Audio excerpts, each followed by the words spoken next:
교회를 살리는 사역입니다. 오늘 말씀을 우리가 훑어보기 전에 우리가 지금 40일 집중 가운데 있고 또 23일차 지금 진행 중에 있습니다. 지금 우리가 집중하자고 하는 내용은 다른 것이 아닙니다. 세상 것에 우리가 성공하기 위해서 우리가 집중하는 것이 아니라 영적인 것에서 승리하기 위해서 우리가 집중하는 것이지 않습니까? 그래서 주제가 영적인 상태를 회복하자입니다. 우리가 그냥 단순하게 다른 것에 집중하는 것이 아니라요. 집중은 단 한 가지에 오직에 집중하는 것입니다. 우리가 정말 하나님 말씀 가운데 집중하는 그만큼 하나님께서 말씀으로 응답하시고 역사하실 줄 믿습니다. 그래서 우리가 지금 무엇을 생각하는지에 따라서 나의 상태가 정해져 있는 거예요. 내가 하나님 말씀이 아니라 다른 생각을 하고 있다면 그것은 다른 곳으로 인도받을 수밖에 없습니다. 예를 들어서 다른 불신앙이라든지 아니면 나에게 처해져 있는 문제에 집중한다면 그 문제 가운데 빠질 수밖에 없는 거예요. 그러나 내가 하나님 말씀에 집중을 한다면 하나님의 그 역사하시는 그 계획 가운데 내가 그만큼 축복받는 그 일에 여러분들이 함께 흐름을 탈 줄 믿습니다. 오늘 교회를 살리는 사역이라고 했는데요. 그럼 우리가 먼저 알아야 될 것은 교회가 무엇인지를 우리가 올바르게 알고 있어야 됩니다. 교회를 헬라어로 얘기하면은 에클레시아라고 합니다. 근데 또 에클레시아를 또 직역을 하면은 밖으로부터 불러 모으다라는 뜻을 가지고 있습니다. 또한 그것을 교회라는 것을 다르게 또 해석을 한다면 성별된 자들의 모임이라고 이야기를 할 수가 있습니다. 또 예수 그리스도를 구주로 고백한 자들의 모임이라고 이야기할 수 있습니다. 이것이 교회입니다. 에베소서 1장 22절부터 23절에 보니까요. 또 만물을 그의 발 아래 복종하게 하시고 그를 만물 위에 교회의 머리로 삼으셨느니라. 교회는 그의 몸이니 만물 안에서 만물을 충만케 하시는 이의 충만함이니라. 에베소서 1장 22절부터 23절 말씀입니다. 또 히브리서 2장 12절에 보니까요. 이르시되 내가 주의 이름을 내 형제들에게 선포하고 내가 주를 교회 중에서 찬송하리라 하셨으며, 여기서 말하는 찬송은 예배를 이야기하고 있는 것입니다. 그러니까 다시 말해서 예배를 드리는 자에게 예배를 드리는 자들의 모임이 교회라고 이야기할 수가 있는 겁니다. 또 교회를 머리로, 교회의 머리가 무엇일까요? 교회의 머리는 예수 그리스도를 이야기하고 있는 겁니다. 그 교회의 머리를 예수 그리스도를 믿는 자들과 또 섬기는 자들이 모이는 것이 교회라고 할 수가 있는 것입니다. 또한 다시 다르게 또 이야기하자면 또 성도 개인이 교회입니다. 그래서 고린도전서 3장 16절에 보니까 너희는 너희가 하나님의 성전인 것과 하나님의 성령이 너희 안에 계시는 것을 너희가 알지 못하느냐. 이 말은 내가 예수 그리스도를 내 마음에 모셨기 때문에 내가 교회가 되는 것입니다. 좀 헷갈릴 수도 있어요. 교회 당과 교회와 이렇게 구분지어서 우리가 이해를 하시면 쉬울 수 있습니다. 또 교회는 두 가지입니다. 모이는 교회와 흩어지는 교회. 모이는 교회는 예배를 드릴 때 모이는 것이 교회입니다. 그죠? 그래서 히브리서 10장 25절에 보니까 모이기를 패하는 어떤 사람들의 습관과 같이 하지 말고 오직 권하여 그날이 가까움을 볼수록 더욱 그리하자. 여기서 그날을 말하는 것은 세상의 마지막 날을 이야기하고 있는 겁니다. 세상의 마지막 날이 가까울수록 교회에 모이기를 패한다고 성경 말씀에서 이야기를 하고 있습니다. 그렇기 때문에 그것을 우리가 이겨내기 위해서는 더욱더 모이기를 힘써야 된다는 뜻입니다. 그냥 단순하게 교회에 그냥 모이자는 것이 아니라요. 교회에 왜 모여야 되는 이유가 있습니다. 그것은 하나님께 예배를 드리고 기도하면서 찬양 드리고 영광 돌리기 위해서 모이는 것입니다. 이것 말고 다른 모임을 이야기하는 것은 아닙니다. 예배 모임이 그만큼 중요하다는 이야기입니다. 여러분들 지금 교회에 와서 이렇게 예배 드리는 것이 굉장히 중요한 자리에 있다는 사실을 여러분들이 믿으셨으면 좋겠습니다. 또한 두 번째로는 흩어지는 교회. 흩어지는 교회는 이제 성도들의 그 현장을 이야기하고 있는 겁니다. 그래서 요한복음 11장 18절부터 19절에 보니까 예수님께서 이렇게 말씀하십니다. 아버지께서 나를 세상에서 보내신 것 같이 나도 그들을 세상에 보내었고 또 그들을 위하여 내가 나를 거룩하게 하오니 이는 그들도 진리로 거룩함을 얻게 하려 함이니이다. 여기서 이제 거룩하다는 것을 어떻게 볼 수가 있냐면 어떻게 보면 죄악과 구별된 삶을, 도덕적인 삶을 이야기하고 있는 겁니다. 흩어지는 교회, 우리가 가는 현장마다도 교회가 돼야 된다는 뜻입니다. 그러니까 매일매일 교회가 돼야 되는 거예요. 내가 교회 안에 있는 것만이 교회가 아니라요, 내가 교회 밖에 있어도 내가 교회화가 돼야 된다는 뜻입니다. 초대교회의 초대교회도 시작은 어디서부터 이루어졌냐면 가정집에서부터 이루어졌어요. 사도행전 1장 14절에 보니까요, 여자들이 모여서 오로지 기도하기에 힘썼더라. 그 장소가요, 마가의 집에서 일어난 일들입니다. 여러분들 그 마가의 집에 뭐 120명이 모였다고 하니까 이렇게 상상이 안 되실 텐데, 교회가 마가의 다락방이 이렇게 뭐 비좁은 뭐 이렇게 조그만 공간이 아니라요, 저희가 생각하는 그 다락방과는 좀 구조가 다르더라고요. 저희 교회보다 조금 작은 것 같아요. 그 정도만한 이제 그 자리에 이제 모였다는 것입니다. 그리고 사도행전 16장 15절에 보니까요, 루디아의 집에서부터 교회가 시작이 되었습니다. 또 사도행전 17장 5절에도 보니까요, 야손의 집에서부터 교회가 시작되었고, 또 고린도전서 16장 19절에도 브리스가 부부의 집에서 또 교회가 시작이 되었고, 골로새서 4장 15절에도 룸바와 그의 여자의 집에서 교회가 시작이 되었습니다. 초대교회의 말씀 운동의 시작이 가정이라는 것입니다. 그만큼 가정이 굉장히 중요한 거예요. 다 반대로 또 원죄도 가정에서부터 시작이 되었습니다. 그렇기 때문에 가정이 교회화가 되냐 안 되냐가 굉장히 중요한 것입니다. 또 다시 말하면 또 가정이 복음화가 되냐 안 되냐, 지금 이것이 중요하다는 이야기입니다. 교회는 성도가 모여서 예배하고 찬양하고 기도하는 곳입니다. 그렇다면 교회에 모인 사람들이 성도라고 이야기할 수 있는데요, 그럼 성도가 어떠한 사람이냐? 성경 속에서는 이렇게 표현하고 있습니다. 성도를 보배를 담은 질그릇이라고 이야기하고 있습니다. 보배를 담은 질그릇. 그러니까 내용에 따라 그릇의 가치가 달라진다는 이야기예요. 우리 안에 누가 계시나요? 예수 그리스도가 주인 되셔서 함께 계시다는 것입니다. 그러면은 우리는 그만큼의 가치가 있는 그릇인 것입니다. 금그릇에 쓰레기를 담는다면, 그것은 가치가 달라지겠죠. 아무리 금이라도. 그렇죠? 그러니까 무엇이 담겨 있느냐가 굉장히 중요하다는 이야기입니다. 내 안에 무엇이 담겨져 있느냐. 내가 그리스도가 아니라 내 마음속에 욕심과 여러 가지 다른 동기들이 가득하다면 틀리겠죠. 그러니까 그리스도가 내 안에 오직 그리스도로 남아 있어야 된다는 사실입니다. 아무리 뭐 화장을 하고 성형 수술을 해도 내면이 바뀌지 않습니다. 그만큼 내면이 중요하다는 것입니다. 우리 안에 누가 계시다고요? 예수 그리스도가 계시는 것입니다. 그 예수 그리스도는 말씀으로 세상을 창조하신 하나님이 되시고, 또한 능력으로 함께 하시는 성령님이 되시는 그 성삼위 하나님을 이야기하고 있는 겁니다. 그분이 내 안에 굉장히 중요합니다. 또한 성도는 세상 신에게서 벗어난 자를 이야기하고 있습니다. 그래서 고린도후서 4장 4절부터 5절에 보니까 그 중에 이 세상의 신이 믿지 아니하는 자들의 마음을 혼미하게 하여 그리스도의 영광의 복음에 광채가 비치지 못하게 함이니, 그리스도는 하나님의 형상이니라.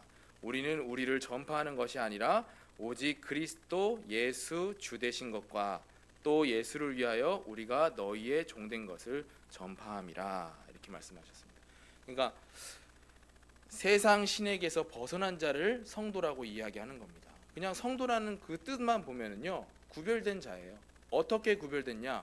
내가 영적으로 생명을 가진 자, 또 영적으로 생명을 가지지 않는 자를 구별하고 있는 겁니다.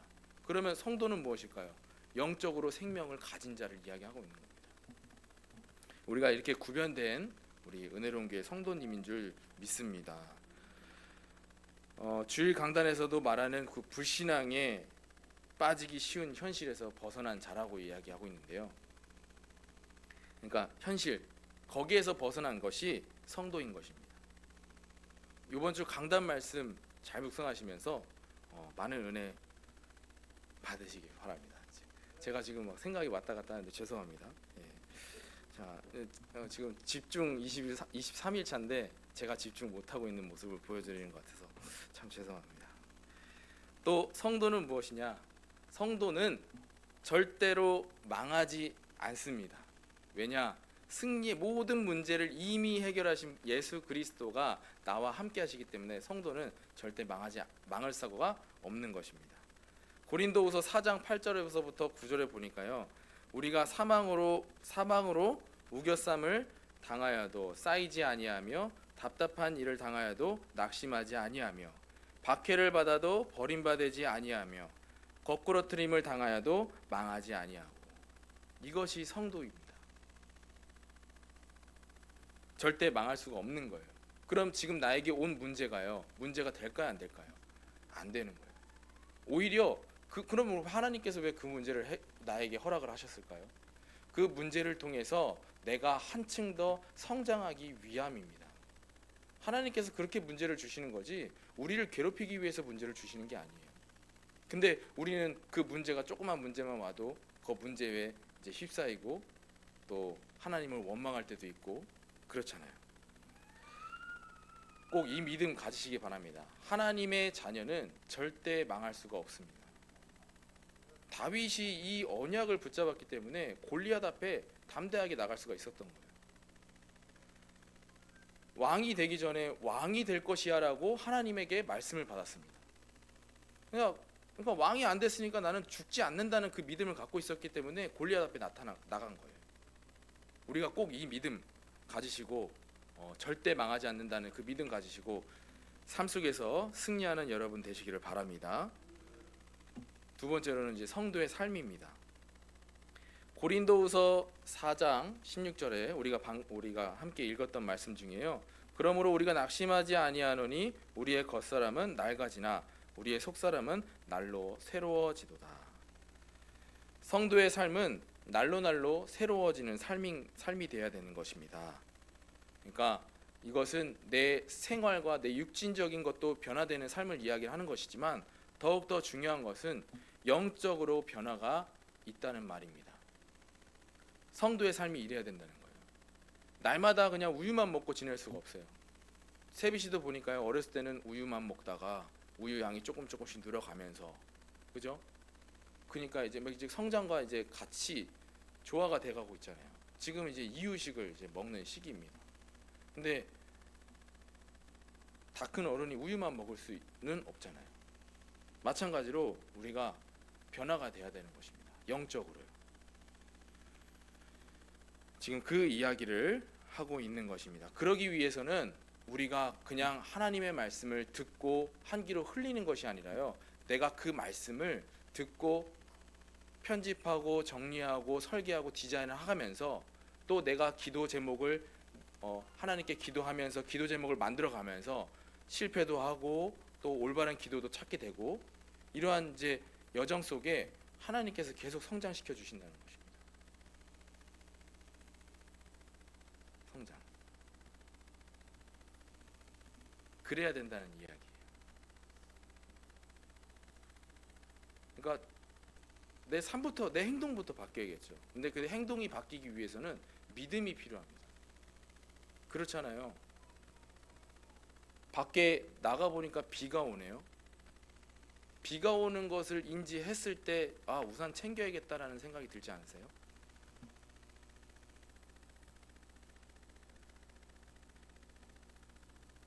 기도 많이 해주시기 바랍니다. 제가 지금 그래도 하나님께서 계속 이 자리에 지속적으로 세워주시면서 나도 영적으로 변화되는 삶을 하나님께서 허락하시지 않을까 이런 믿음을 가지고 있습니다. 함께 기도하면서 응답 받으시기 바랍니다. 날로 변화되어야 되는 사실입니다. 삶보다 영적으로 변화되라는 삶입니다.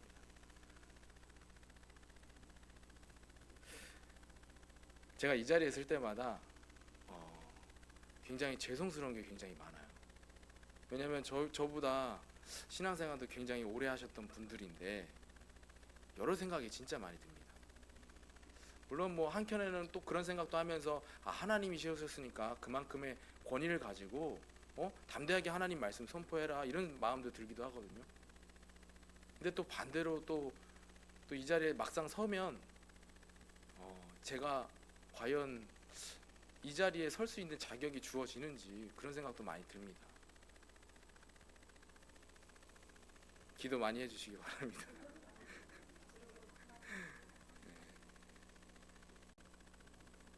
그러나 제가 정말 이거는 호언장담하는 게 무엇이냐면 하나님 말씀 가운데 있다면 내가 하나님의 말씀을 찾고 들으려고 하는 마음이 있다면 하나님께서 직접적으로 성령을 통해서 응답해 주실 줄 믿습니다. 오늘 말씀 속에서 그거 찾으세요. 저를 앞에 있는 부족한 저를 보지 마시고 하나님의 음성을 듣는다 이렇게 생각하시고 말씀 들어주셨으면 좋겠습니다. 혹시나 제 머리 모양이 말씀 듣는데 방해가 된다면 눈을 감고 들으셔도 괜찮습니다. 꼭 많은 은혜 받고 돌아가셨으면 좋겠습니다. 성도의 삶 가운데 환난은 영원한 영광의 중한 것을 이루려 하는 것입니다. 그러니까 환난 가운데 하나님의 계획이 있음을 우리가 보아야 된다는 것입니다. 로마서 5장 3절부터 4절에 보니까 환난은 인내를, 인내는 연단을, 연단은 소망을 이루는 줄 알미로다. 이것을 아는 것이 성도의 삶입니다. 세상을 보면은 절망밖에 없어요. 뉴스만 보면 절망밖에 없어요. 심지어 이제는 마약 청정국이었던 우리 대한민국이 이제는 가깝게 마약을 하고 있는 청소년도 뉴스에서 쉽게 볼 수가 있습니다. 근데 이러한 내용들만 봤을 때 우리가 얼마나 이제 미래가 절망스러울까요? 그러나 하나님의 말씀은 그 절망 가운데 소망이 있음을 보여주고 있습니다. 그래서 더욱더 우리가 절망된 이 재앙 가운데 인도받고 있는 이 세상을 하나님 말씀으로 살아갈 수밖에 없다는 사실을 이야기하고 싶은 겁니다. 환난 가운데 여러분들에게 문제가 있나요? 그럼 그 문제는 하나님이 여러분들을 연단시키기 위해서 주신 문제라고 생각하시면 절대 문제가 되지 않습니다. 그 믿음 가지고 여러분들 성도의 삶을 살아가셨으면 좋겠습니다. 성도의 삶은요, 눈에 보이는 것이 아닌 눈에 보이지 않는 영원한 것을 바라보는 삶입니다. 내가 눈앞에 것을 당장 보는 것이 아니라 내가 그 뒤에 보이지 않는 것을 바라볼 수 있는 삶이 성도의 삶이라는 것입니다. 하나님의 말씀 성취는요, 눈에 안 보일 수도 있어요. 근데 사실상 영적인 눈만 조금만 열리면 다 확인할 수 있습니다. 하나님께서 계속해서 지금도 축복하고 계심을 우리가 확인할 수가 있는 것입니다. 눈에 보이지 않는 것. 하나님의 말씀 성취는 또 느려요. 어떨 때는 되게 역사적으로 봤을 때 우리는 옛날 지난 이야기를 이렇게 정리된 것을 이렇게 보니까 한눈에 쉽게 볼 수가 있잖아요. 근데 그때 당시에 살고 있었던 사람들은 그 하나님의 그 여정이 하나님께서 허락하신 그 여정을 볼 수가 없고 볼 수가 없었을 거예요. 이스라엘 백성들 지금 한번 보면 출애굽했던 당시에 우리는 그 출애굽을 성경을 통해서 이렇게 보게 되니까요. 그게 축복임을 우리는 알게 되잖아요. 근데 막상 우리가 그 출애굽하고 있는 이스라엘 백성이라고 생각하면은 근데 저 또한 마찬가지로 되게 모세를 원망하지 않았을까, 지도자들을 원망하지 않았을까 이런 생각이 듭니다.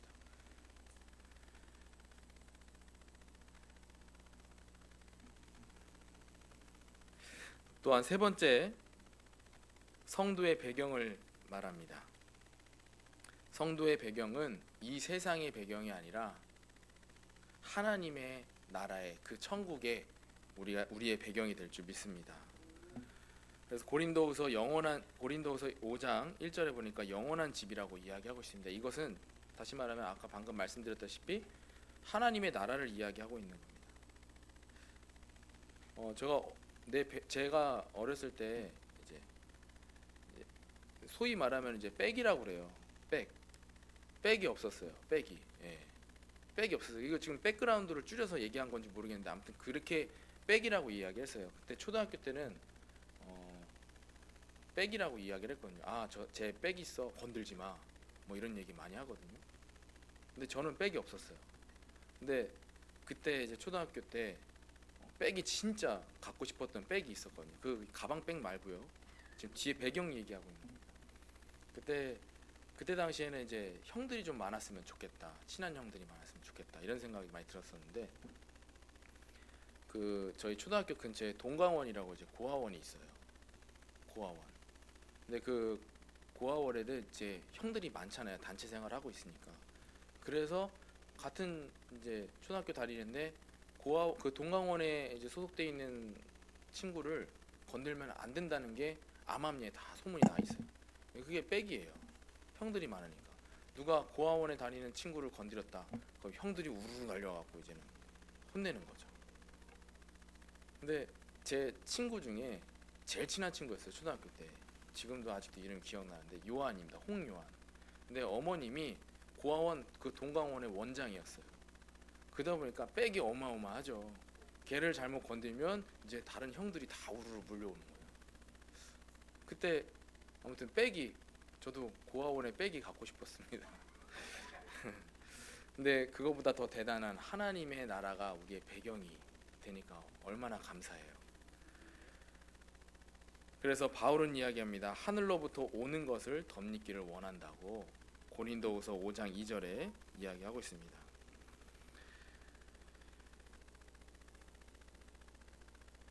제가 말씀 준비할 때는 혼자 되게 은혜 다 받았거든요. 지금 적힌 대로만 지금 한다는 게 조금 안타깝기도 한데 성령을 보증으로 주사 이루게 하심. 그러니까 하나님의 나라의 배경에 이제 그럼 보이지 않잖아요. 지금 우리가 가고 있는 것도 아니고 보이지도 않는데 어떻게 하냐? 성령을 우리에게 보증으로 주셨다. 지금 이 이야기를 하고 있는 겁니다. 그리고 우리의 성도들은 반드시 성도든 성도가 아니든 반드시 모든 사람에게는 심판대 앞에 서게 된다는 사실입니다. 그래서 그날 심판 때 이 세상에서 구별된 삶을 살았느냐 안 살았느냐에 따라서 천국과 지옥이 배경이 되는 것입니다. 그러나 우리는 하나님의 말씀을 듣고 하나님을 믿고 또 내 마음에 예수 그리스도가 계시기 때문에 함께 하시기 때문에 우리의 배경은 하나님 나라인 줄 믿습니다. 지금 그 이야기를 하고 싶은 겁니다.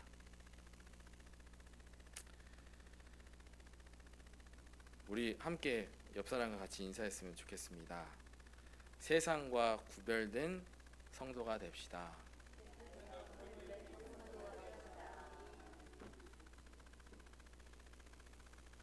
그러니까 성도, 하나님의 자녀가 모인 교회가 성도입니다. 그럼 하나님께서 원하시는 교회가 무엇일까요? 교회에 사명이 있는 것입니다. 교회의 사명은 먼저 예배입니다. 그러니까 창조의 목적도 우리가 하나님께 예배를 드리기 위해서 하나님께서 우리를 창조하신 거예요. 이사야 43장 21절에 보니까 이 백성은 내가 나를 위하여 지었나니 나를 찬송하게 하려 함이니라.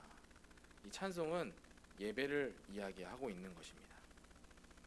또 하나님께서 우리를 구원하신 목적은 에베소서 1장 6절에 보니까 이는 그의 사랑하시는 자 안에서 우리에게 거저 주시는 바 그의 은혜의 영광을 찬송하게 하려는 것이라. 또 여기서 말하는 그 찬송도 지금 이 예배를 이야기하고 있는 것입니다. 그래서 교회가 먼저 해야 될 사명은 예배입니다. 모든 예배에 승리하는 것이 교회의 사명입니다. 또한 교회의 사명이 또 있습니다. 전도와 선교입니다.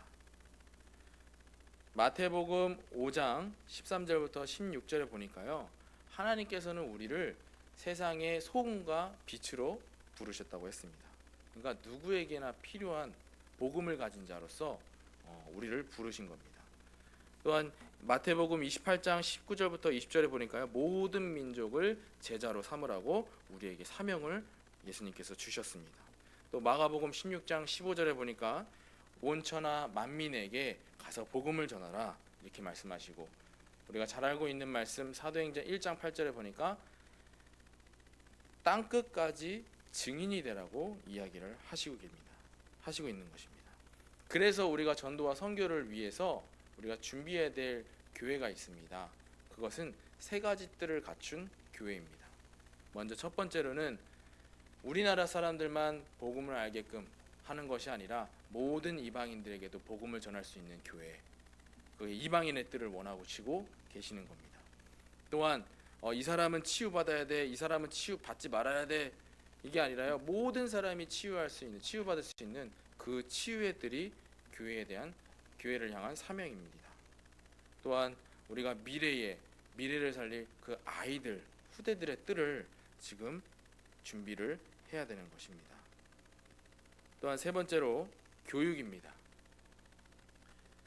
디모데후서 3장 16절부터 18절에 보니까 모든 성경은 하나님의 감동으로 된 것으로 교훈과 책망과 바르게 함과로 교육하기에 유익하니 이는 하나님의 사람으로 온전하게 하며 모든 선한 일을 행할 능력을 갖추게 하려 함이라. 이게 교회에 대한 사명이에요. 또한 마지막으로 교회의 확산을 이야기하고 있습니다. 이것이 교회에 대한 사명입니다. 어떻게 하면 확산할 수 있을까요? 복음을 전하는 그 일에 우리가 함께 동참하면 언젠간 하나님께서 필요하신 그 적당한 시간표 속에 하나님께서 교회의 부흥도 일으켜 주시고 하실 줄 믿습니다. 교회를 살리는 사역 가운데 우리 동참하는 우리 은혜로운 교회 성도님들이 되셨으면 좋겠습니다.